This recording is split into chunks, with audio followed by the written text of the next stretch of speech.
Queridos irmãos, que Jesus possa abençoar a todos nós. Para mim é uma alegria muito grande de vir aqui, primeiramente porque eu revejo os amigos, e segundo, porque eu ouço as músicas,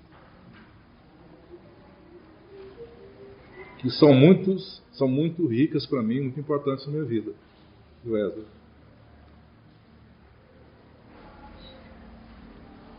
E gostaria imensamente que todos os centros espíritas tivessem um Wesley preparando no início a reunião, porque a música fala direto à nossa alma.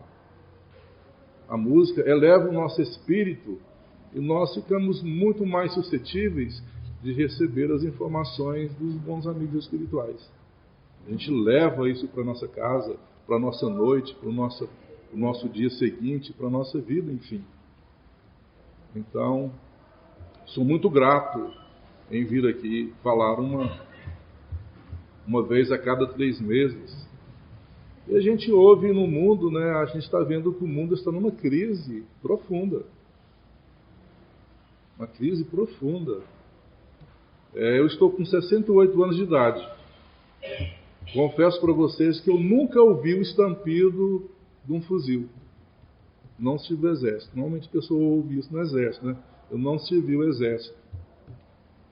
Ou então participa da polícia e assim por diante. Nunca ouvi o estampido de uma pistola. E muito menos uma rajada de metralhadora. Nunca vi. Isso para mim seria uma coisa muito agressiva se eu deitasse e acordasse um tipo de situação. E aí então o mundo hoje está numa situação delicada. Roguemos a Deus para que tudo isso seja interrompido. Todos os dias a gente deve orar para os dirigentes das grandes nações, para as grandes nações que detêm o poder da guerra, o poder militar, e que pode levar a humanidade a um fracasso total, com uma guerra nuclear. Pelas armas que tem no mundo, os países que detêm a força atômica, isso pode destruir a nossa terra, colocando em risco todos nós. Então a gente deve orar para esses homens que dirigem as grandes nações do planeta, para que arrefeçam os corações, os sentimentos, para que o orgulho nacional, o egoísmo individual fale mais baixo, para que a paz, a harmonia seja implantada na Terra. E que nós possamos lutar devagarinho para que a gente possa ser um colaborador de Jesus na implantação do seu reino de luz. Que ele falou, meu reino ainda não é deste mundo, mas compete a nós colaborarmos com Jesus. Então a gente vê quantas nações que estão em guerra, muitos desequilíbrios sociais em todos os lugares. O sofrimento, a miséria. Eu ouvi há poucos dias numa entrevista que Goiânia é a cidade do Brasil que tem a maior desigualdade social. O que é isso, gente? É um pouquinho de gente que tem muito e a grande maioria não tem nada, ou às vezes vive na miséria. Então isso não é culpa dos governos, não é culpa desse ou daquele, é nossa, a culpa é nossa. Nós somos colaboradores dessa situação. Aí tem muita gente que vai assim, Deus permitiu isso. Deus não permitiu isso não, é nós quem criamos isso. Então a gente precisa de rever as nossas atitudes. Eu ouvi falando há poucos dias, numa entrevista também que eu ouvi, um cidadão falando que o Espiritismo está numa situação de bancarrota. A situação do Espiritismo é muito delicada, que pode acabar. Não concordo em nenhuma palavra e nenhuma letra com esse cidadão.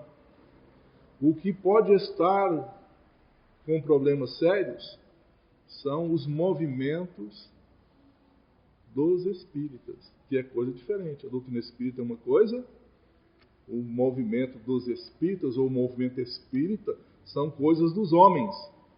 E nós, como todos os seres humanos, temos os mesmos defeitos, temos as mesmas deficiências. Então tem muita casa espírita que vive como uma paróquiazinha, uma igrejinha. E lá naquela igrejinha, quem fala é o presidente do centro, porque ele é o médium vidente, é o médium de incorporação, isso, aquilo, outro, e o espiritismo é dele. Então ele fala segundo ele, não segundo a doutrina espírita. Que a gente tem que aprender a discernir que são coisas distintas. Então, os espíritas, nós também temos vaidades, temos presunções, temos orgulho, somos egoístas, como todos os homens.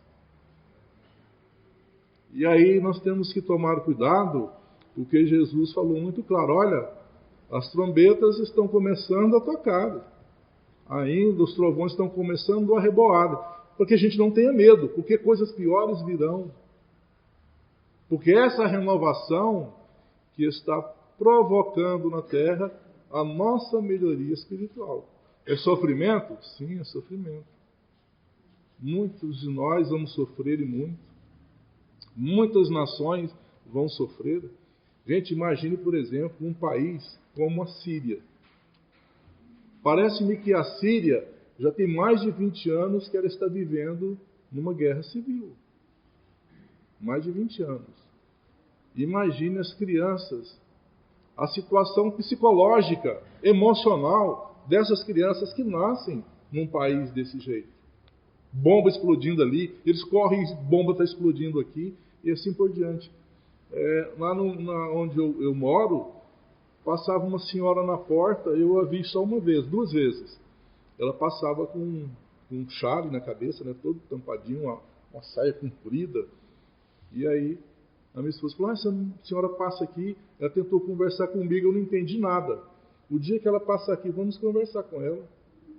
Ela passou, certa vez, ela e 2 crianças. E aí eu tentei conversar com elas, em inglês, francês, sem comunicação.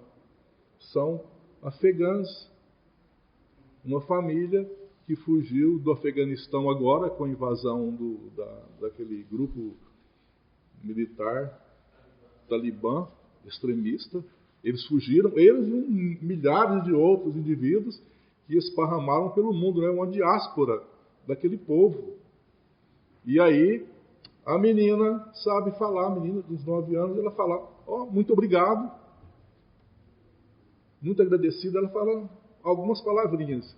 E eu soube o ordem da minha esposa que eles voltaram, estava passando necessidades aqui no Brasil, e não é família pobre, mas foge e não deixa nada, carrega no máximo a roupa e os documentos. Aí eles voltaram, foram para a França, porque tem outros familiares lá.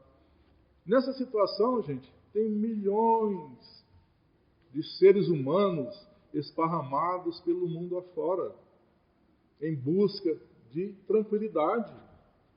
Os países pobres lá da África, as pessoas saem, principalmente do norte da África, ali próximo da Síria, da Líbia, eles fogem, vão para a Europa para fugir da violência e tentar arrumar um emprego para não ver a família morrer de fome e na miséria. A gente pensa, não tem nada com isso. Claro que temos, sim. Nós temos participação total nisso, porque vivemos no mesmo ambiente, vivemos na mesma terra que é o lar de todos nós. Por que nós não temos participação? A gente vê um indivíduo debaixo da ponte ali, né? Aí ninguém faz nada para aquele sujeito. Ali ele sai de casa, muitas vezes com um problema de divergência familiar, ou às vezes pelo alcoolismo e tantas outras coisas desagradáveis que lhe sucedem na vida. E aí ele vai para a rua, aí que é a destruição total. O indivíduo vive uma vida subhumana. Vive uma vida subhumana, não tem nada. Eu estava em Brasília, uma vez fui na federação lá em Brasília, aí perto lá da federação tem um sebo, né, muito completo. Eu fui lá para ver que achava um livro, Já estava assim a tardinha escurecendo. E aí eu estava com fome, falei, vou tomar um lanche aqui nessa barraquinha. Fui tomar um lanche. Aí chegou, eu olhei para o lado assim, tinha um homem, um rapaz jovem, um porte atlético.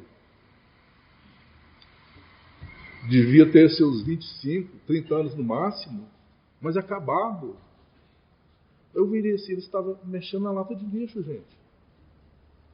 Aí eu falei pro cara da banca, faz um lanche. Ele falou, não adianta fazer.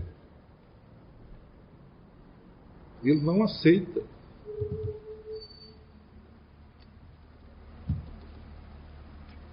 Aí a gente para e pensa, será por quê? Será por que ele recusa alguma coisa? Isso é para mostrar para a gente que o nosso coração é frio, é indiferente. Não tem nada mais triste na vida do que a indiferença. E essa diferença a gente vê nas famílias, a gente vê nos lares, vê nos grupos e assim por diante. Um amigo meu faleceu num desastre, me lembro muito bem, que eu fui lá no velório, aí a mãe dele estava lá do lado dele, né, na cabeceira, aí chegaram outras famílias, de repente chegou uma pessoa chorando, junto lá da viúva e da mãe. Aí essa pessoa que estava lá junto da viúva, não sei quem é, eu não conhecia, ela pegou e falou assim para aquela pessoa que chegava umas duas, agora não adianta mais. Aquilo para mim foi muito ruim, mas eu não quis saber o que era a história, mas a gente percebe com um pouquinho de bom senso, que era um desentendimento familiar. Um ou outro recusava se aproximar, e quando morre, aí é hipocrisia, né? A hipocrisia. Eu falo para a pessoa assim, olha, se eu morrer, já não precisa nem visitar. Porque eu não estarei lá, não quero estar de jeito nenhum. Vai estar lá o meu corpo, é a ferramenta que eu usei. É o que eu usei. Aí alguém vai chegar lá e vai chorar. Eu brinco com as minhas irmãs, né? Eu falo para minhas irmãs, quando eu morrer, não precisa me visitar, não. Elas choram até, sabe? Porque elas gostam de ver defunto, de ir em cemitério. E aí eu viajo, né? Minha família mora toda no interior, meus irmãos moram quase todos na mesma cidade. Aí eu vou lá. Nunca fui no dia dos finados. Nunca fui. Nunca fui no dia dos finados. Raramente fui no cemitério lá, ver se para sepultar o pai, a mãe ou um parente. Não é porque eu abomino isso não, gente. Tem todo o respeito por isso. Todo o respeito. Inclusive, numa dessas situações que eu fui ao cemitério, acho que foi no sepultamento do meu cunhado, aí eu estava saindo do cemitério e encontrei um compadre do meu pai. Trabalharam juntos a vida inteira na rede federal. E eu era o companheiro de pescaria dos dois. Eu tinha aí 9, 10 anos de idade. Onde eles iam pescar, eu estava juntos. Estávamos juntos.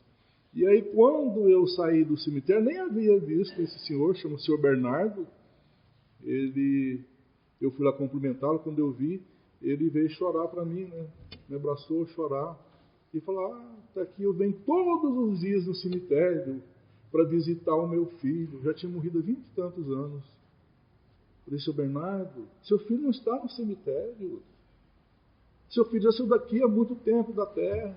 Não está aqui mais não. Seu filho não está lá no cemitério, está lá os restos dele. Tenha na memória do seu filho um vivo, atuante, e não morto. Então tem essas pequeninas coisas, e a pessoa fica remoendo. Encontrei uma espírita certa vez, e ela falou, meu filho já morreu, tem 40 e poucos anos. E ela chorando ainda, o filho, que desencarnou há 45 anos. Falei, minha irmã, você já imaginou que seu filho pode estar vivo ao seu lado, vivo assim, encarnado? Porque já é 45 anos, já passou tanto tempo. E você ainda está lamuriando o seu filho. Pode ser seu neto, sei lá, um sobrinho, um parente, um vizinho, um conhecido qualquer, que já está ao seu lado novamente. Então nós temos que pensar nessas situações da vida, porque o Espiritismo nos oferece tudo isso. Morreu meu pai, eu vou chorar. Morreu minha mãe, eu vou chorar a vida inteira. Como a gente ouve sempre, tem gente que chora a vida inteira. A minha irmã mais velha mesmo é desse jeito. Inclusive ela fala que o dia que o marido dela morrer, ela morre também. E aí eu falo, então prepara o sepultamento para 2. E esta situação, a gente vê todos os dias o sofrimento das pessoas. Chora pela morte das pessoas. Choramos pelos problemas que a gente passa. E aí o sofrimento está aí à nossa volta. Tanta gente necessitada de um pedacinho de pão. Tanta gente necessitada de um centavozinho que ajuda ele. A gente pensa que não. Mas imagina você num escuridão daquelas trevas mesmo. O que é a luz de um palitinho de fósforo para a gente naquele breu. Então, para as pessoas que não têm nada, que ficam aí na rua... Gente, quando eu vi uma vez a palestra do Divaldo Franco falando que uma menina lá na favela, que ele foi lá um dia, né? Vou deixar na porta da casa dele, não sei. Ele foi lá visitar. A mulher estava fervendo uns pedaços de papelão que tinham um restinho de comida pregada, todo mundo já ouviu essa palestra, e faziam um caldinho para a menina beber. Tenho certeza que nenhum de nós passamos nem perto disso, ou passamos muito distante de uma situação dessa.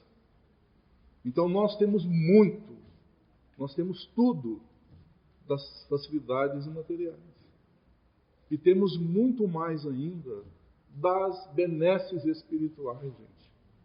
Enquanto tem tanta gente quebrando cabeça, tem tanto religioso fazendo besteira, nós podemos caminhar com segurança com Jesus.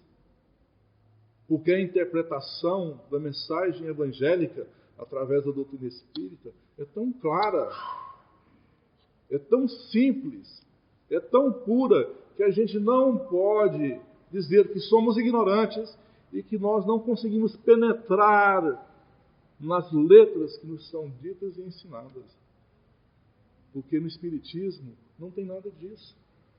O Kardec falou que tem crianças, jovens, que entram na doutrina espírita e que entendem com profundidade o seu pensamento. Ao contrário que outros intelectuais, sábios, não conseguem absorvê-lo. O que é isto, gente? É a maturidade espiritual. Nós estamos matriculados na fileira da doutrina espírita, é porque nós já entendemos alguma coisa a mais do comum dos homens. E é por isso que a gente tem que tomar atenção com as nossas atitudes, com a nossa vida, porque Jesus disse muito claro, olha, até os convidados podem ser enganados, podem ser iludidos. E nós podemos dizer que nós somos desses convidados especiais. Já imaginou um indivíduo que vai no cemitério todos os dias chorar a morte do filho, já ficou não sei quantos anos atrás? Se ele tivesse as bênçãos da mensagem clara da reencarnação, ele iria lá fazer outras coisas. Eu tive um amigo que o filho dele é alguns meses mais velho do que o meu filho. E esse menino foi fazer uma cirurgia nada, foi fazer uma limpeza nos dentes, ele tinha 4 anos de idade.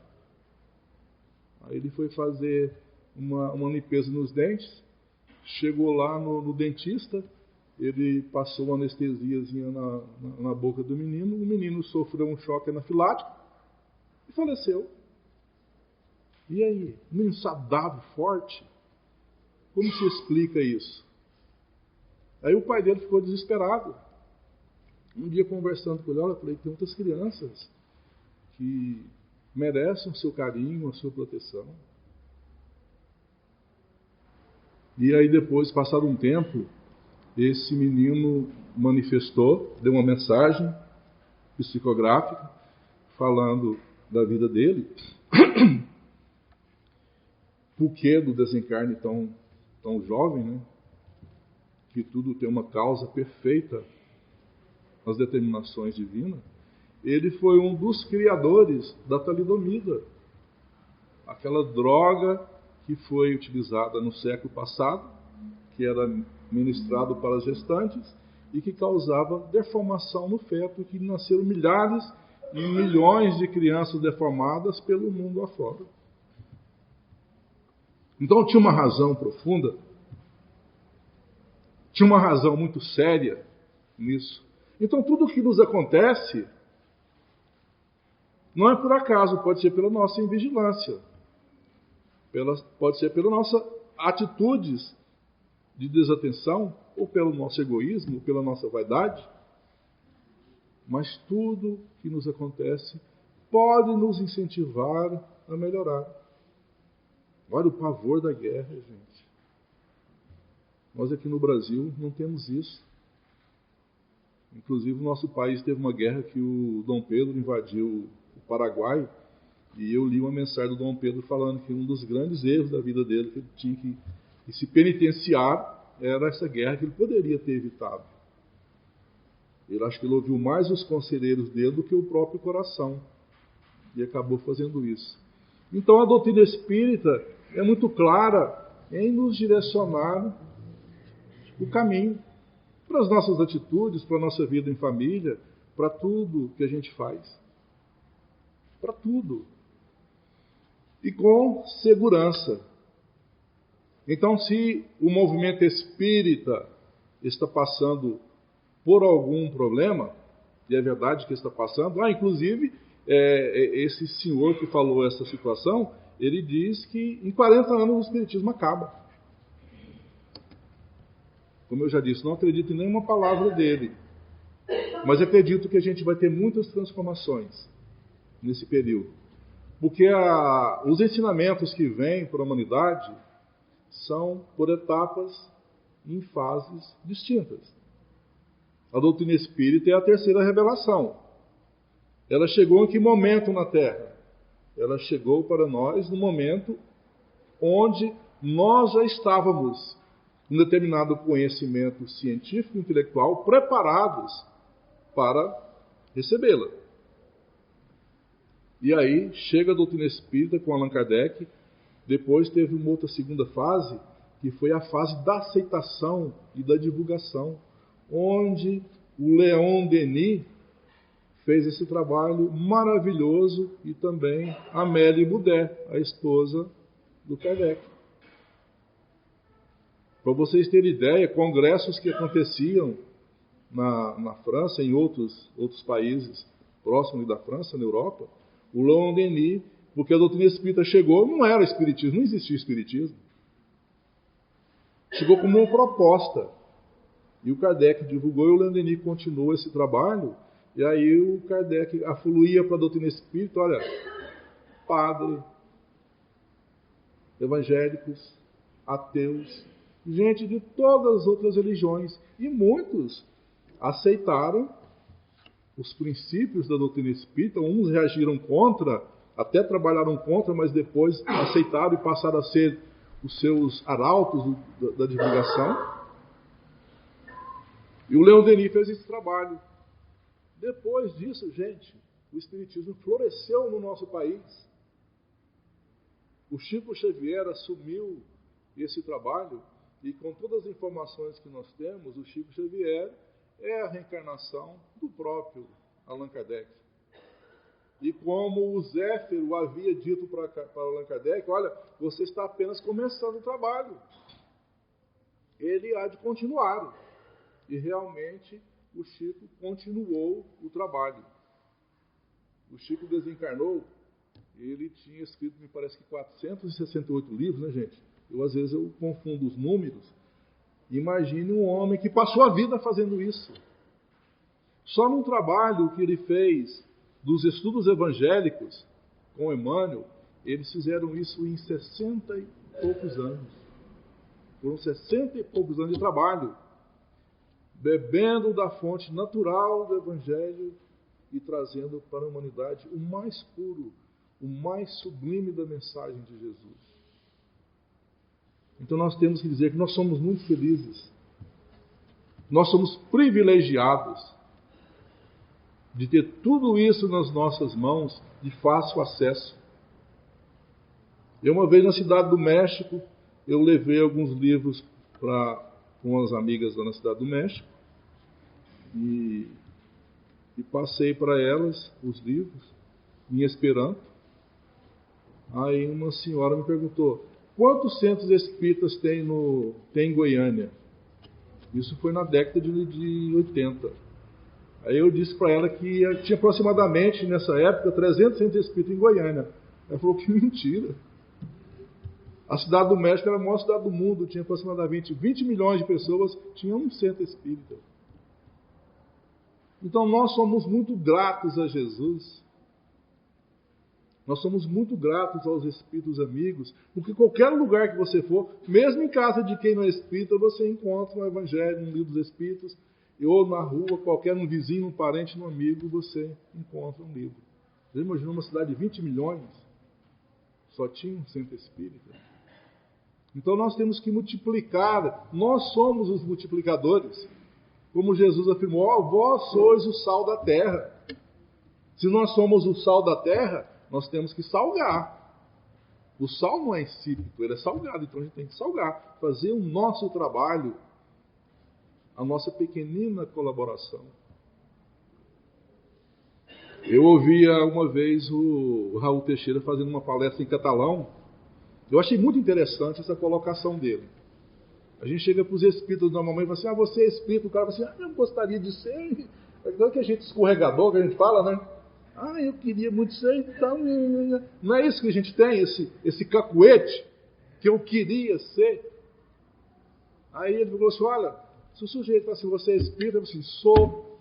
Aí o sujeito às vezes bebe umas gorobas. Mas ele é espírita. E se ele não deixar de ser espiritismo, é capaz que ele afunda mais na cachaça. E quem sabe ele não vai libertar do vício, lendo as mensagens da doutrina espírita. Então, apesar dos meus erros, apesar das minhas fraquezas, apesar dos absurdos que eu cometo, eu sou espírita. Eu luto para seguir a mensagem de Jesus interpretada por Allan Kardec. E outro detalhe, antigamente, eu me lembro quando era menino, passava o sujeito no centro espírita, achava que o sujeito era santo. Você vai no centro espírita ou na igreja, o sujeito é santo. Centro espírita não passa atestado e nem diploma de santidade e pureza para ninguém. Mesmo se passar, não funciona. Porque a nossa pureza, a nossa santidade, é o que nós impregnamos na nossa alma, na nossa vida, no relacionamento com os nossos irmãos, com os nossos semelhantes, com a nossa família.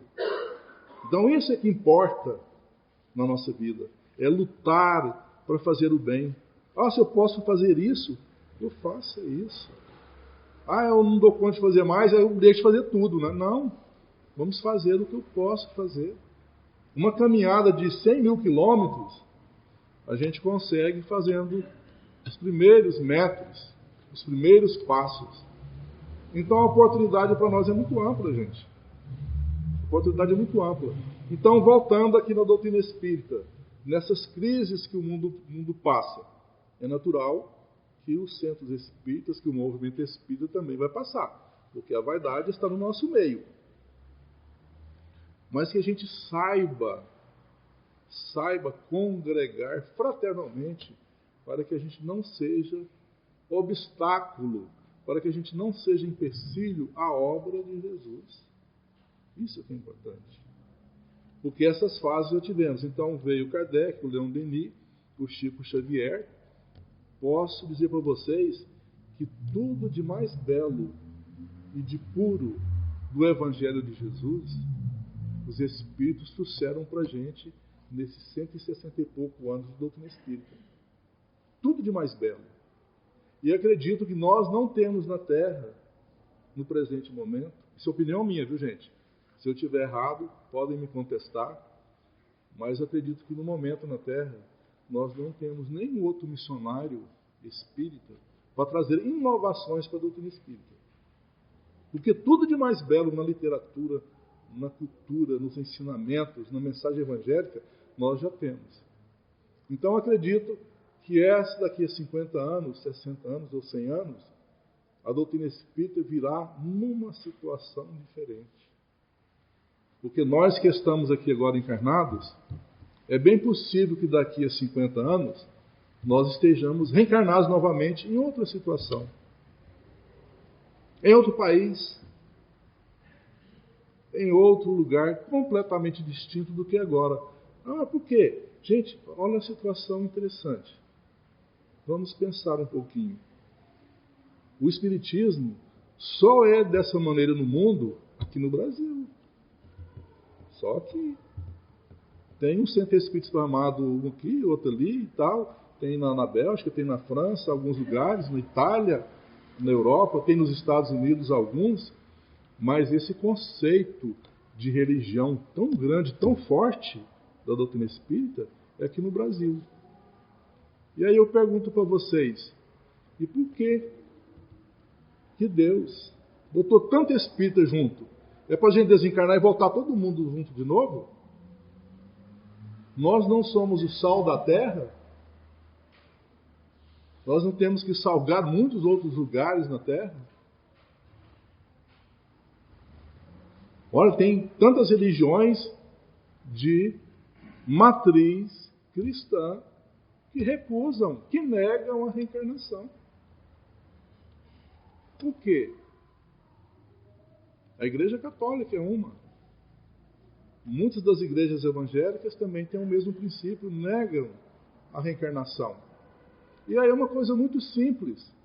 Constantino, no ano 300 e pouquinho depois de Jesus, o cristianismo estava no seu auge e o Império Romano na sua derrocada. E aí o Constantino fez um grande favor ao cristianismo. Adotou o cristianismo como religião do Estado. E aí foi que criou toda essa grandeza, potência da Igreja Católica. Depois, no ano 500 e pouquinho, o Teodósio fez outra modificação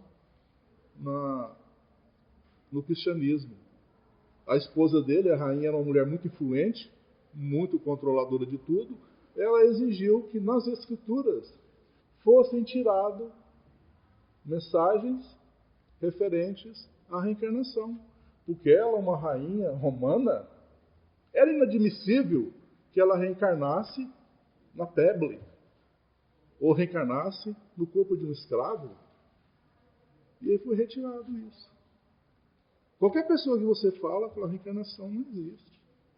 E a reencarnação está nas Escrituras, desde o primeiro livro, Gênesis, até o último. Tem trocentas informações da reencarnação nos livros sagrados na Bíblia. E aqueles mais contundentes, eles ainda deixam as interpretações meias dúbias para que o sujeito faça a própria interpretação e acredite no que o seu pastor, o seu líder, interpretou. Já passou da hora, gente? Então, a gente tem que verificar todos esses detalhes. Isso é história, viu, gente?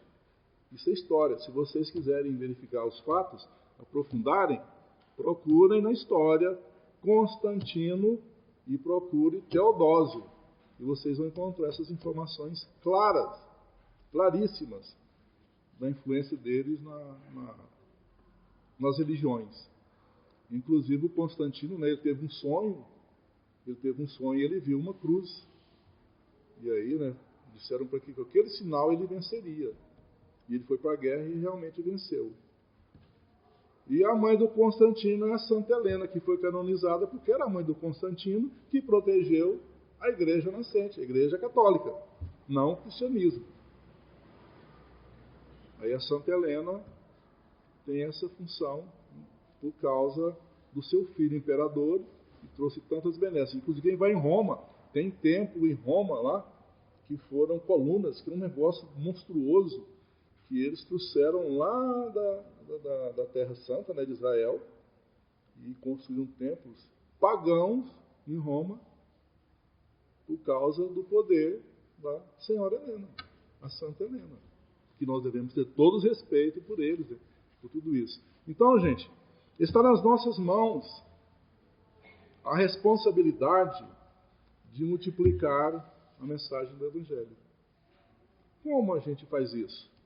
Chegamos nesse momento da doutrina espírita, que eu acho, para mim, é uma opinião também pessoal, que o nosso momento é de mergulhar no estudo da doutrina espírita, compreender todas as suas nuances e praticar. Nós não vamos criar intelectualismo dentro dos centros espíritas. Não é essa a intenção. A intenção do Espiritismo é que a gente estude, é que a gente conheça e que a gente pratique esse conhecimento na nossa vida, no nosso cotidiano, na família, principalmente, no nosso trabalho, na rua, na sociedade. E aí a gente realmente está vivendo com Jesus, fazendo o trabalho que Ele nos pediu, né? Para a gente colaborar na implantação do seu reino de luz, do seu reino de amor. E que Ele nos abençoe.